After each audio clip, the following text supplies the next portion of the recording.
a singularity, a single point in time and space that has no volume. But it's not, the black hole is not a tiny thing. It still have some volume. Well, nobody ever seen one. How is this your claim if you haven't seen one? Nobody came back to tell. But it still makes sense, you know. Theoretically, you can define one, you know. Okay, as I said, I'm not looking for an answer from you. Okay, I'll give you the answer in a minute. So the mass. What about antimatter? So what about antimatter? Antimatter has mass as well. Antimatter is exactly the same as anything. Electron, positron, they're the same thing, just that they're opposite in every single way. So they still have mass. Okay. So I'll just put you out of your misery and I'll give you the answer. So mass is a property of particles. It's just like charge. Okay? What kind of charge do you have? Positive and negative. And you have a scale of charge as well. Okay? Mass is the same thing, but we don't have a positive and negative mass, we only have a scale of mass. Maybe we have something that's massive, something that has a less mass. But how does that actually come into play? How does that actually exist? This is the Higgs boson player. Okay? But forget about, let's put the Higgs boson aside, put the Higgs field aside, everything. Let's talk about things that we can relate to. So let's imagine this big field as an enormous carpet, an infinite carpet. Okay? And we have two marbles, and we dip them in glue. This one, we leave more glue on compared to that one, and we roll them down the carpet. What's going to happen?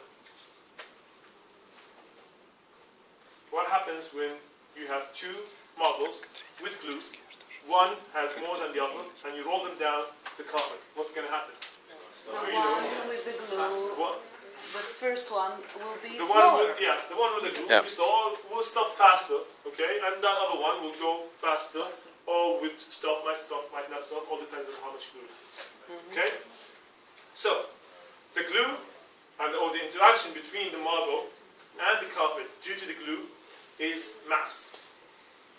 So, the Higgs boson is the glue, and the carpet is the Higgs field.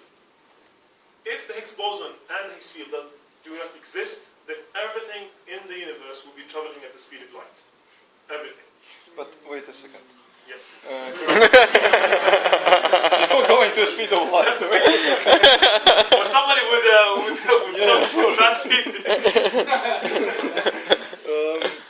So, it could be that you just put not enough glue, and they both will move. I mean, it will be slowed down. Yeah. The one with the Eventually, glue, but one would stop before the other. eventually, both would stop. Yes. If you speak about if you want to define conservation of one energy. one would stop before if you have more glue than the other. Well, no. If you put too little, it's important how much glue you want to put. This is just an example. Yes. Don't overthink the carpet. The carpet is just give up for now. We'll have a chat afterwards. Okay, let's not confuse the people here. Yeah. Who decides how much glue to put?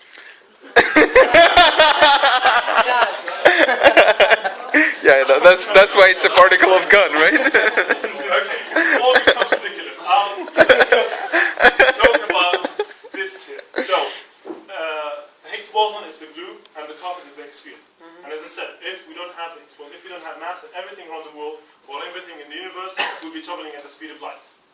Okay? So, the only thing that's stopping us from traveling this fast is our mass, and that's the Higgs boson actually stopping us from going this fast. So, if I'm a particle and I'm trying to move really fast, the Higgs boson is just pushing me back. So it's holding me back.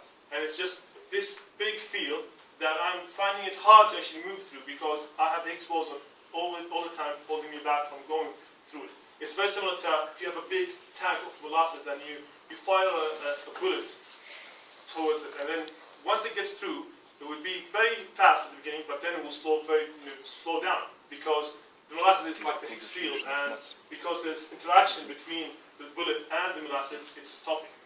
So And this is what mass is. Is this Higgs boson a part of me, or is it just stuck to me? The Higgs boson is a force, just like a photon and just like a gluon. Now, gluon is what's holding all these nucleus together. The nucleus together. You know that there's a nuclear force that's holding the nucleus together, a very strong strong force, and that's the gluon. So the Higgs boson is the same thing.